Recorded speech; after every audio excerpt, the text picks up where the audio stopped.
Hey, what's up everybody? In this video we're gonna learn how to do some hardtop quick removal fastener screw nut tie down D-ring kit for the old Jeep Wrangler. Plus we're gonna install a hardtop Sill kit. Oh yeah. Plus we're gonna learn how to fix a broken hardtop latch. Yes, let's roll.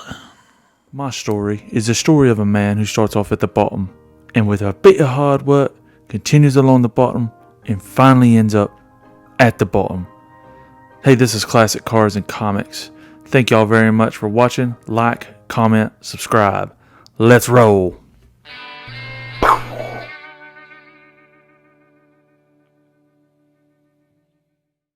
Okay, I picked up this Sill kit off of eBay, and this cost $27.84.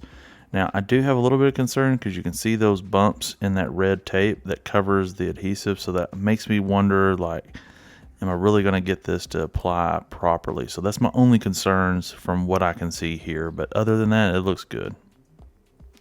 And some more parts made in China.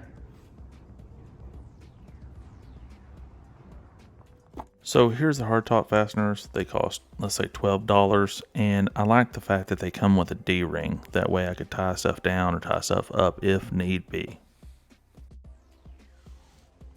So unless I'm wrong, there should be 3 bolts on each side of the hardtop that you just need to get in there and remove.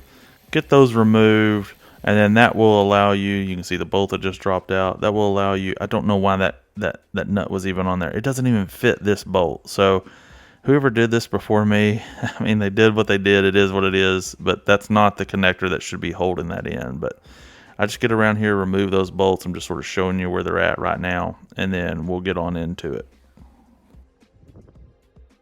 Also, whoever put this top on last, you can see right here this seal around that would protect the bottom of that hardtop. It is just completely either gone or tucked up under there. I don't have my hardtop hoist set up yet, so I was trying to think of a way to creatively be able to get this hardtop partially off. I'm just by myself to get it off, removed, or slightly lifted up so that I could do the work that I needed to do. So I come up with the idea of getting this jack to be able to place down there, and I pulled this other tool out of the camper. You could use a 2x4 or other piece of wood. You just don't want anything that would mar or damage the top. So I get in here and I just started slowly taking up space here and lightly just jacking this up. And I can start to see clear daylight in here, as like you can hear me say in the background. Oh yeah. So I might be just able to do this one at a time, but I can clearly see daylight right here. So I'll be able to get in there and put the strip down and get that done. Okay, this is just rubbing alcohol that I put into the squirt bottle, as you can see there. I use this on different applications to be able to easily disperse the alcohol, and that's what I'm doing right here. I'm squirting it into this little groove so that I can get in here with a clean rag and clean away any residue or dirt that may have built up in this area. Next thing I did here was just take out the actual seal and make sure it was going to fit, and come up with a good game plan on how I was going to lay all this out and get it to adhere to the surface. Bing, and we're off. He's on into the backstretch here. He's in the final quarter round, and he's making some adjustments, and he's still struggling to figure out what in the world is he doing. Oh, he's made some cuts, and he's done. Talking about, I took that little notch out, and that allowed me to bend this a lot easier. So this side is done. Now it's just time to move over to this side. What I'll probably do is just switch this over, move it over a little bit, and then go up and go to the next one. Oh, and I've also got to put the little holes in the rubber. Okay, what they did here was they just, I'm sure whenever they were taking it off or on or something, they just messed around and didn't do it right, and I'll get all that squared away. It's still there though, so that's good. Okay, the way I did this one is I just used that center console, that same bar. That's got me the distance I'm going to need, so I'm going to get to it.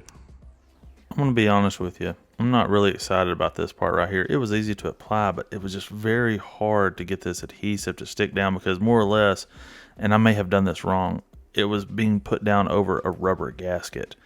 Also, what you're about to see right there is, oh crap, I just broke this latch. Okay, this is an aftermarket hardtop so I can't just run out necessarily and buy a new latch for this. If it was an original, those latches are still very expensive, so I have to improvise. What happened is this little rivet, if you will, it ends up breaking on both sides. I have to go in there, I have to remove both these screws that are seen here, I have to remove those screws, and then get a better evaluation of what I'm looking at. This is actually multiple pieces within this latch. On the part that has broken, I end up having to drill those out with a drill and then find the smallest nut and bolt that I can to try to fix that. Here's what the passenger side stock latch looks. That bar that you see right there is completely independent of those rivets. Those rivets have actually nothing to do with that bar going across. If it did, this would have been a much easier process, but it's independent of it. So that part on mine was just fine. This whole part that we're looking at right here, all that inner part is fine. It's just that rivet part on the outside that was broken. This is the smallest nut and bolt set I could find at Home Depot. So what I had to be mindful of is that the head of the bolt was not going to protrude and stick out and block this section right here from opening and closing.